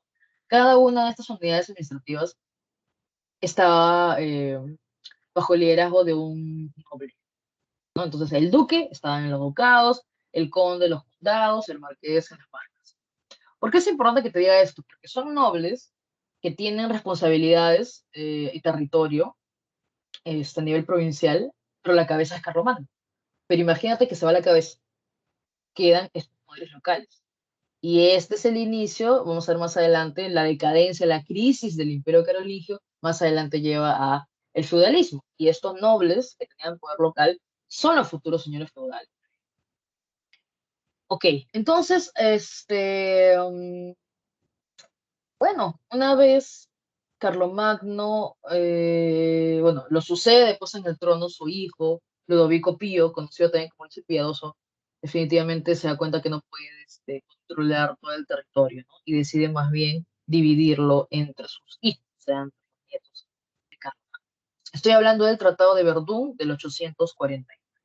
Se fragmenta el imperio carolingio, como es, entre Carlos, Luis y Lotario, que luego Lotario es vencido, y ahí ves como principalmente entre Carlos el Calvo y Luis el Germánico se divide el antiguo territorio del imperio carolingio.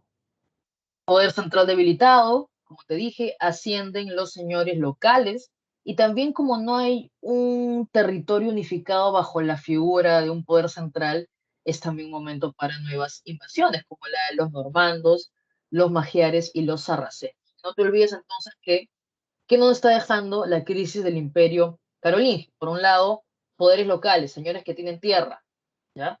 Inestabilidad, que va a hacer que muchos busquen protección, por ejemplo, ¿ya? Por las nuevas invasiones. Ten en cuenta eso para que hablemos del feudalismo en un ratito. Profe, ya, ok, usted me dice que Alta Edad Media, me dice que el imperio carolingio, por ejemplo, es si solo me concentro en lo que quedó del imperio romano de Occidente, exacto, ¿no? Pero ¿qué pasó en el Oriente? ¿Por qué razón Bizancio puede sobrevivir del siglo IV, básicamente que va a ser fundada hasta el siglo XV? ¿No? No fue fácil, en realidad los bizantinos fueron asediados muchas oportunidades por los turcos, pero lo que hicieron los bizantinos fue aprender a negociar, a organizar también alianzas comerciales, porque sabían, porque era importante este acceso que ellos tenían, Y también tenían, pues, lo que yo he elegido de background el día de hoy es estas murallas, ¿no? Estas murallas triples que tenían para defenderse, pero que finalmente son los turcos otomanos. Hay una serie bastante interesante, entretenida, sobre la toma de Constantinopla en Netflix. Pero la idea es que vean, sobre todo, que tenían estas defensas. Era la manera también de poder cuidar a la ciudad de Constantinopla. Pero además de eso, de entender cómo sobrevivió tanto tiempo, ¿qué características tuvo el Imperio Bizantino? ¿No? Para comenzar, profe, no me dice que era Imperio Romano de Oriente. No, también lo conocemos como Imperio Bizantino porque lo alucinante de esto es que antes de ser el Imperio Romano de Oriente, fue una antigua colonia griega conocida como Bizancio, ¿no? De ahí viene el término bizantino. Es importante porque eso significa que van a confluir elementos griegos, elementos romanos y sobre todo está en el Oriente, ¿no? Y esa es la riqueza del Imperio Bizantino a nivel cultural, es ese sincretismo de los diferentes elementos que hay aquí, ¿no? Que hay ahí, disculpen, y que lo pueden ver, por ejemplo, actualmente pues en Turquía, ¿no? Las construcciones, en la arquitectura, ¿no? Bueno, otras características del Imperio Bizantino fue la forma de gobierno. Eh, Ustedes habrán escuchado de Justiniano. Justiniano fue Justiniano fue el emperador.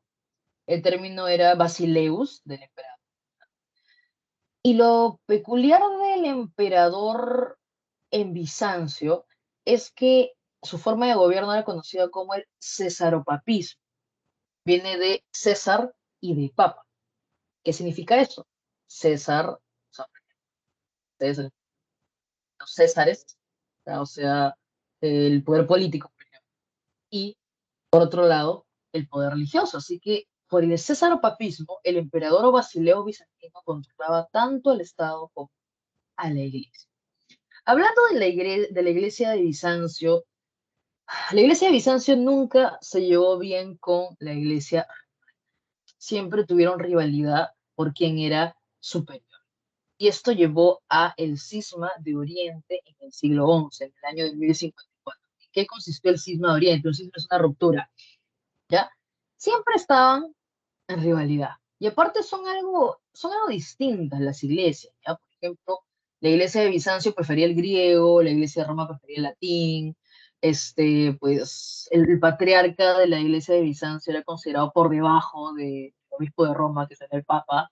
Entonces, finalmente, va a haber una mutua excomunión, ¿no? Entonces, en el momento en el cual la iglesia de Bizancio se separa de de la iglesia de Roma, son ya distintas, ¿ok? Hablamos del cisma de Oriente, ¿ok? La iglesia llamada ortodoxa, ahora la iglesia de Bizancio. ¿Qué más? Ya hablamos pues de Constantinopla, está en un lugar estratégico, ¿no? Para tanto el Oriente como el Occidente, por ser asediada. Sí. Estamos hablando de Justiniano. Ese pueblo Justiniano es el más grande Basileus porque él, por ejemplo, busca recuperar el occidente, lo que le permite lograr la máxima expansión, construye la Basílica de Santa Sofía, reforma el ejército, es la edad de oro, es el momento de prosperidad económica, la agricultura se desarrolla, el comercio también, y también aprovechó de hacer esta recopilación de leyes romanas, añadiendo algunas regionales, que es el Código Juris Civilis. ¿Ya? Bueno, Bizancio, como les digo, va a terminar, o sea, ha sido asediada en muchas oportunidades, ¿ya? Incluso en la época de las cruzadas también, ¿no? Por los selyúcidas, por ejemplo, pero finalmente va a sucumbir ante los turcos otomanos en 1453 y este evento es lo que termina, ¿ya? Lo que significa el término de la Edad Media. Dejemos al Imperio Bizantino para hablar también de otro imperio que va a formarse en el Oriente. Ya, me gusta hablar mucho de este tema, pero también voy a tratar de ahí cronometrar, ¿ya? A ver, vamos por partes. Para hablar de el Imperio Musulmán, tenemos que, pues, bueno, localizarlo, ¿no? En la península arábiga, en el cercano oriente. Y también cuando hablamos del Imperio Musulmán hay que poner en el medio a Mahoma. Hay que hablar de un antes de Mahoma y un después de Mahoma. Mahoma es pues el profeta, ¿ya? Y antes de Mahoma, los pueblos de la península arábiga son pueblos que se dedican al pastoreo, se dedican al comercio, pero sobre todo son politeístas y siempre están en diferentes conflictos. En ese tiempo también, antes de Mahoma, tienen como lugar sagrado a la Meca, ¿sí? Ya tenían como lugar sagrado, era el lugar donde estaban sus diferentes ídolos, ¿ya? Y hay toda una economía basada en ese politeísmo.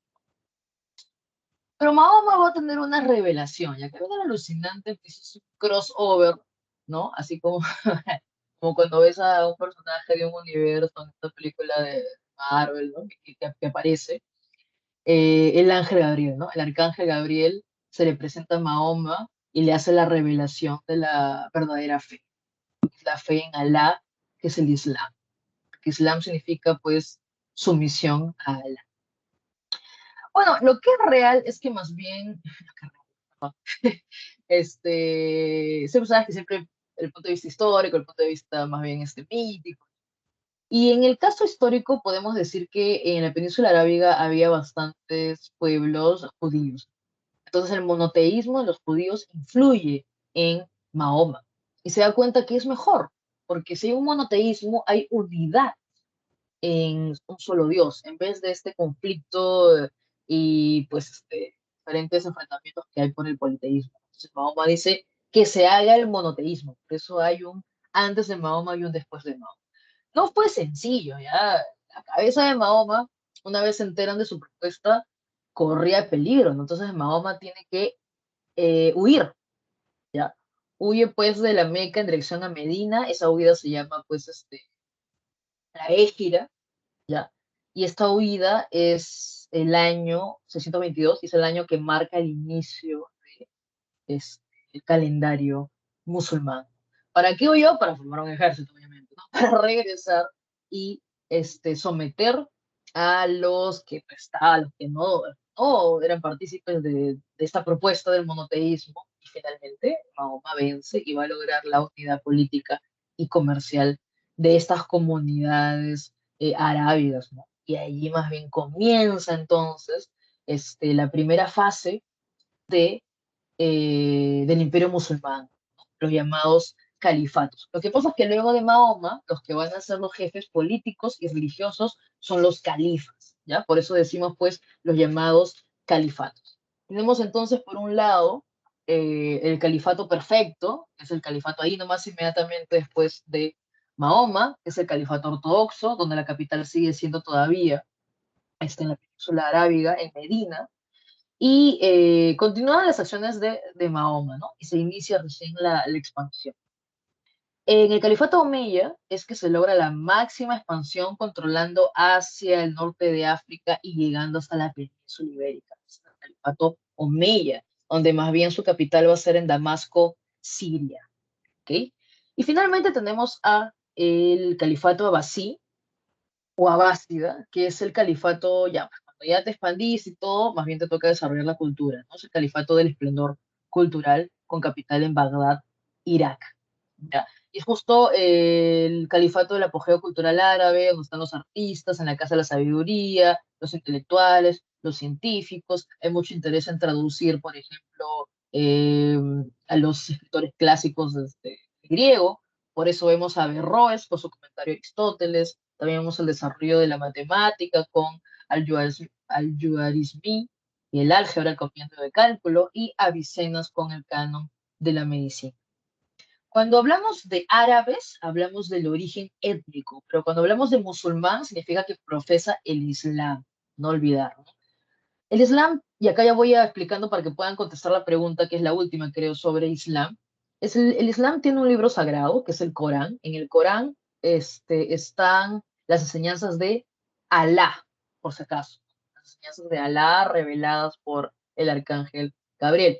Y el Islam tiene cinco pilares fundamentales. Cinco pilares fundamentales. Es decir, que si tú decides tomar, cambiarte a esta religión, tienes pues que eh, desarrollar, ¿no? Y honrar y defender sobre todo estos cinco pilares. Tienes por un lado, pues, el ayuno en el mes de Ramadán, tienes la confesión de la fe, orar 5 veces en dirección a la Meca, dar limosna y sobre todo peregrinar, aunque sea una vez en tu vida, a la Meca, ¿ok? ¿Qué más? ¿Qué más es importante sobre esto? Bueno, los musulmanes están divididos en dos, ¿no? Sunitas, chiitas, y no olvidar que más bien el porcentaje mínimo de musulmanes son justo, vamos a decir, los más, sería el término, los que creen en la yihad. O sea, la yihad existe en el Corán, pues lo ves como este esfuerzo, esta guerra santa, muchas veces llamado, que es para propagar sobre todo la ley, la verdadera fe, la religión que es la de Alá. ¿Ya? Y lamentablemente justo ese porcentaje mínimo que hay de musulmanes, pero vamos a decir que justifican la violencia, ¿no? Y la guerra y todo ello, son los que lamentablemente ahora son identificados pues, como terroristas en todo caso. La organización política no solo estaba el califa, también estaba el gran visir, que es el primer ministro, y los valí, que son los gobernadores de las provincias. ¿Ok? Eso sería lo más importante para mencionar sobre el imperio musulmán, que se va a expandir desde el siglo VII hasta el siglo XIII, y va a llegar, o sea, en el momento, por ejemplo, la batalla de Poitiers, ¿no? Es justo, o sea, cuando ves que se enfrenta Carlomagno a los musulmanes, es porque los musulmanes ya han llegado por la península ibérica y buscan expandirse también por Europa. ¿No? Perfecto. Regresemos al feudalismo. Recuerda lo que dijimos que quedó de la crisis y la desintegración del Imperio Carolingio. Bueno, tráelo aquí para poder hablar de el feudalismo. El feudalismo, que justo tiene como ves su origen en el siglo IX, justo ante la crisis, la desintegración del Imperio Carolingio, y hasta el siglo XIII, donde más bien es la crisis del feudalismo, fue un sistema económico, político, social, pero aquí lo importante es reconocer los dos grandes pilares que se sostienen. Porque no solo es, el feudo, la tierra, no, no solo es tener tierra, no, no solo la propiedad de la tierra, ¿ya? Sino también es el usufructo de la tierra. ¿Qué significa? Sacar renta, sacar beneficios de la tierra. No solo es que yo tengo tierra, no, sino es que saco beneficios de la tierra. Por otro lado, ¿recuerdas cómo es el contexto? Profe, ¿a qué se refiere? Es una época de invasiones, es una época de y no hay, no, se ha debilitado el poder central. Entonces, tienen que pensar esta nobleza, tiene que pensar, no, a ver, yo tengo tierra, pero necesito que alguien, por ejemplo, pueda luchar por mí, ¿no? Que defienda mi tierra. Y por otro lado, también necesito que alguien trabaje mi tierra, ¿no? Y por otro lado están, por ejemplo, ¿no? Estos nobles, caballeros, que en todo caso dicen, bueno, necesito tener mayor extensión de tierra, ¿no? Voy a ofrecer mis servicios. Por otro lado, también ves a los campesinos que necesitan protección, van a ofrecer su mano de obra. Entonces, esta sociedad, conocida como la sociedad de los tres órdenes, lo ves aquí como los velatores, que son los nobles, su actividad principal es la guerra, los oradores, los que rezan, que es el clero, se encarga del control ideológico, y finalmente los laboradores, que son los que trabajan, ¿ya? Los que sostienen a todos los demás, ¿no? El llamado pueblo llano. Bueno, en esta sociedad de tres órdenes, ¿ya? Sociedad como sociedad de los tres órdenes, no me digas primer estado, segundo estado. No, eso aparece con las monarquías absolutistas, pues, ya, autoritarias. No, aquí se llama, durante el feudalismo, se conoce como la sociedad de los tres órdenes. ¿Ok? Listo. Les decía entonces que en esta sociedad el feudalismo va a ser lo ideal, ¿no? ¿Por qué razón? Porque hemos hablado de dos grandes pilares que tiene el feudalismo. Por un lado, la propiedad de la tierra, pero el usufructo de la tierra, sacar un beneficio. Y por otro lado, las relaciones de dependencia personal que se van a dar por esta tierra. Estamos hablando de dos tipos de relaciones de dependencia, el vasallaje y la servidumbre. Profe, ¿cómo yo diferencio vasallaje de servidumbre? Bueno, la relación de vasallaje va a ser entre iguales, sobre todo entre nobles. Por un lado, ves entonces al señor feudal, que necesita a alguien que lo defienda, que va a ser este caballero, que se va a convertir en su vasallo, que le va a jurar lealtad, consejos, le va a dar consejos, etcétera, etcétera. Y el señor feudal a cambio le da un beneficio, ¿no? El feudo. Pero por otro lado tienes a la servidumbre, donde no son iguales, sino más bien hay jerarquías, y tienen al noble o al señor feudal, y por otro lado, pues un campesino, que en este caso va a ser su siervo. Entonces son distintas estas relaciones, unas entre iguales y en otras sí hay estas jerarquías. ¿Ok? ¿Por qué surge el feudalismo? Ya lo dijimos, desintegración del Imperio Carolingio, las invasiones dan inseguridad. ¿Y qué características tuvo el feudalismo? Lo primero, ¿no? Este, es que es el resultado de la desintegración del Imperio Carolingio, por eso vemos que hay múltiple soberanía, ¿no? Una fragmentación territorial. Todavía va a tardar tiempo en que otra vez los reyes tengan pues, el apoyo, tengan aliados y puedan gobernar grandes extensiones territoriales, ¿no? En un principio, el feudalismo se da cuando hay múltiples soberanías, una fragmentación territorial. Segunda característica que les pedí que se acuerden desde la crisis de Roma, ruralización de la sociedad. Es decir, si tú por ahí, o sea, si tú por ahí googleas pues algunos de estos grabados, pinturas de la época medieval, te das cuenta que siempre el escenario es el campo. La vida es en el campo. No significa que no existan ciudades, pero es mínima la vida en la ciudad. Por eso también es mínimo el comercio, ¿ok? Y la economía es una economía, pues, de autoabastecimiento. O sea, produces para tu señor feudal, produces para sostenerte tú, básicamente. Pero sabes que eso no va a ser siempre así, ¿ya? Profe, ¿a qué se refiere? Sabes que, o sería bueno que tengas en cuenta. Hay que tener en cuenta siempre que mientras uno se dedica más tiempo a cierta actividad, se va a desarrollar mejor la agricultura, la ganadería, y van a haber algunos grupos que van a comenzar también a ver pues un excedente, a dedicarse al comercio, y por eso decimos que de el sector de los laboratorios, que son campesinos, siervos, también más adelante de aquí van a salir los futuros burgueses. ¿Ya? Esa clase social que se dedica al comercio, bueno, pues en un principio se dedicó también a la agricultura y de ahí más adelante va a permitirse dedicarse al comercio, pero no pasa de la noche a la mañana. Fíjate que el feudalismo va del siglo IX al siglo XIII, ¿ya? Donde ya entra en crisis.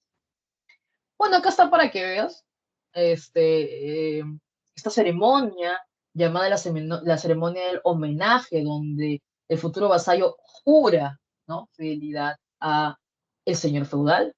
El señor feudal también le entrega algo simbólico, algo que simboliza este beneficio que le va a dar, y eso se llama más bien la ceremonia de investidura, ¿no? Entonces, juramento, homenaje, y cuando le entrega este símbolo, es la investidura. ¿Ya?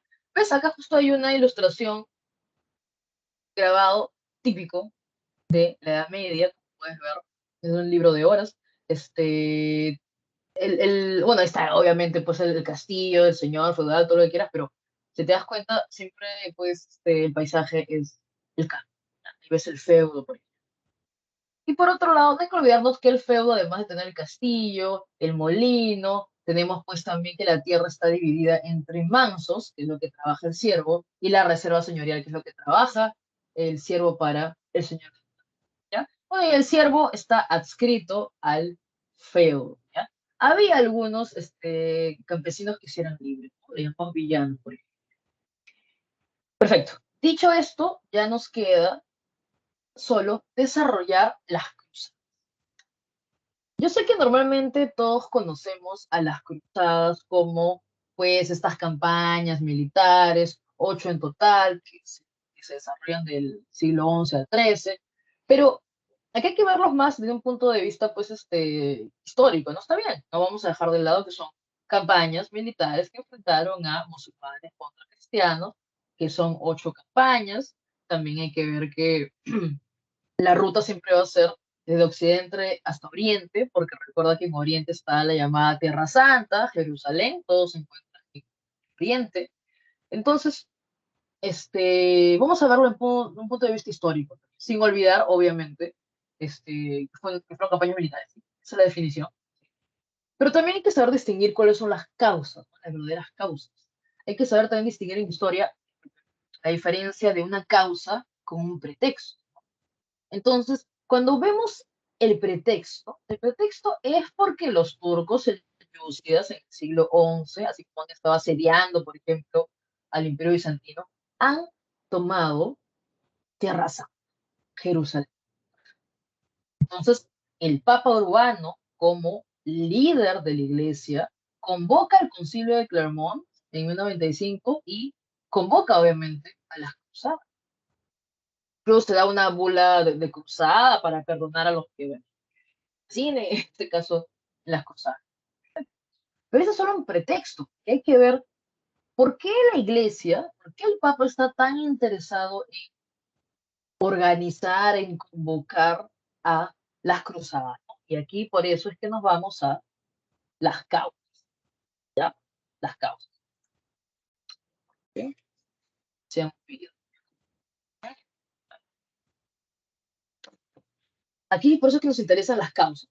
Acuérdate que si las cruzadas van del siglo XI al siglo XIII, hay que siempre preguntarnos, ok, a ver, ¿qué ocurría entre el siglo XI al XIII, no? Acuérdate que ya desde el siglo IX comenzó el feudalismo.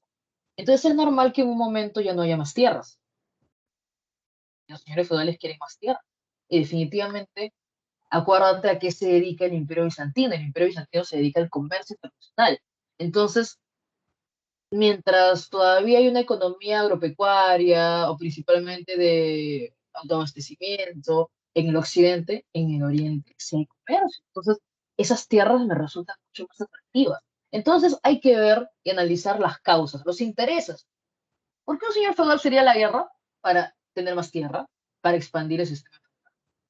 ¿Por qué la iglesia convoca a través del Papa a estas campañas militares? Porque obviamente también hay acuérdate que es siglo XI, años antes nada más ha ocurrido el cisma de Oriente, ¿ya? Así que también la Iglesia Católica necesita, pues, recuperar prestigio, reunificar de cierta manera al clero, demostrar, pues, a los de Oriente que son más poderosos también, ¿no? Entonces, bueno, por otro lado también hay una presión demográfica, hay mucha población para el territorio, por eso también hay interés en poblar el Oriente. Y no solo están allí metidos pues los señores feudales, el clero, sino también, les decía, de este sector del pueblo llano, de este sector de los laboratorios, hay un grupo que va a interesarse en reactivar el comercio. O sea, para que haya burgueses, tiene que regresar el esplendor de las ciudades, ¿no? Y si, por ejemplo, regreso yo a este mapita de hace un rato, fíjate todo el tripsazo que se hace, ¿ya? Desde Occidente hasta Oriente. Mira todo ese viaje que hacen los cristianos hasta Tierra Santa. Entonces la pregunta, por ejemplo, esta es, ¿no?, la trayectoria de Felipe II en la Tercera Cruzada, ¿ya? Entonces te pones a pensar y dices, profe, ¿pero quién me da los barcos? ¿Quién financia ahí? Ah, ahí viene, pues, como te digo, los intereses de estos burgueses, ¿no? O no, futuros burgueses, estos comerciantes, que les interesa, ¿no? O sea, pensando, ¿no? ¿Por qué yo financiaría, por qué yo le daría un barco a los cruzados? Porque sé que puedo encargarles de paso que ataquen a esa ciudad comercial que puede ser mi competencia. Porque acuérdate que se va desarrollando las cruzadas del siglo XI al siglo XIII. Aquí nos quedamos en la clase de hoy, pero las próximas semanas vamos a seguir con otro proceso que también se da del siglo XI al XIII, que se llama pues el proceso de este, resurgimiento urbano, renacimiento urbano, urbano comercial. Porque si te das cuenta, mientras van sucediendo las cruzadas y van estos comerciantes confiándole, encargándole a estos cruzados que ataquen otros puertos, que traigan ciertas mercancías, está corriendo también otro proceso, ¿no? Y ese proceso de renacimiento urbano, como les digo, porque se va a reactivar el comercio. Porque si están viajando de occidente hasta oriente, están ya, sin darse cuenta, reactivando las rutas comerciales. Miren, en realidad hablar de las cruzadas, hablar de las 8 cruzadas, siempre lo resumimos aquí porque es incluso ocioso, ¿no?, hacerlo. Son 8 campañas, pero solo sobresale en la primera cruzada porque logra llegar, en los últimos años del siglo XI logra llegar a Tierra Santa, pero luego la va a perder, ¿ya? Y de ahí es conocida la tercera cruzada también, porque es la cruzada de los reyes. Y vemos a Ricardo Corazón de León, Federico Barbarroja, Felipe. Entonces ahí te das cuenta y dices, profe, o sea, acá ya hay reyes. Claro, no solo contamos la historia de Ricardo Corazón de León firmando este pacto con Saladino y los obsequios que se llegaron, no, no, sino aquí más bien te das cuenta, siempre toma yo el punto de vista histórico. Si ya estamos hablando de reyes para la tercera cruzada, significa que también este poder de los señores feudales, bueno, también va a entrar en crisis porque hay reyes que están comenzando a unificar territorios y son reconocidos como reyes, ¿ya? Acuérdate, por ejemplo, pues, del rey Arturo de los Caballeros de la Mesa Redonda, ¿no? Cuando hablamos de ese ejemplo del rey Arturo de los Caballeros de la Mesa Redonda, es y porque hay una mesa redonda, y es porque por estas relaciones de vasallaje, todos están como que a un mismo nivel, ¿no? Por eso hay una mesa redonda. No es una mesa, pues, rectangular, ¿no? Donde alguien puede estar a la cabeza, ¿no? Sino es una mesa redonda, todos son iguales. Pero en este caso estamos hablando ya que para la tercera cruzada ya me están, pues, spoileando de que ya está ocurriendo un pacto, ¿no? Entre parte de la nobleza, entre unos comerciantes, están apoyando a los reyes para que recuperen su poder, ¿no? Entonces, ¿qué pasa? Se vería en el siglo XIV, pues, guerras, pues, como la guerra de los 100 años, ¿no? Que ya hablamos de una Francia, de una Inglaterra, pero porque aquí ya estamos en el siglo XII, que ya están apareciendo reyes. Bueno, entonces, ¿cuáles son las consecuencias? ¿No? Porque en realidad, como le digo, es un fracaso, pero nos quedamos con la primera para recordar que fue la que los cristianos tuvieron éxito, pero como les digo, para perder más adelante Tierra Santa. Y la tercera, para acordarnos de que políticamente están recuperando su poder los reyes. Entonces, consecuencias, se reactiva el comercio. Hay contacto entre Oriente y Occidente. El poder feudal entra en crisis, se acaba ya ese sistema, porque otra vez van a resurgir las ciudades. Y como les dijimos, se fortalece el poder monárquico.